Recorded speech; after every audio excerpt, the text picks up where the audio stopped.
अळू. भारतीय परंपरेमध्ये सगळ्या सणांना अळूची पातळ भाजी असायलाच लागते आणि अळूची वडी पण लागते. हे अळू नक्की काय आहे? तर अळू म्हणजे जास्त पाण्यामध्ये जगणारी वनस्पती. पूर्वीच्या काळी आपल्या बाथरूमचं पाणी जिथे जात होतं त्या पाण्यावरती शोषखड्डा असून त्याच्यामध्ये अळू आणि केळी लावलं जायचं.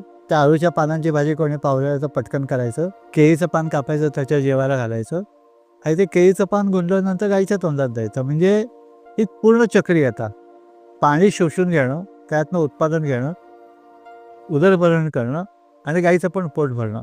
हे अळूचे भरपूर प्रकार आहेत. काही कंदासाठी खातात, काही पानांसाठी खातात, काही वडीसाठी खातात. आता हे जे अळू आहे हे पावसाळी येणारं ह्युमिडिटी जास्त असलेल्या भागामध्ये मातीत पकडून ठेवणारं एक झाड आहे.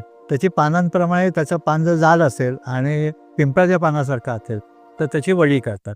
याचा तो गोल आहे, याची पातळ भाजी करतात. मग याच्यामध्ये पावसाळ्यामध्ये येणारं कोकणामधलं झाड जे आहे हे अळू, हे काळं अळू आहे.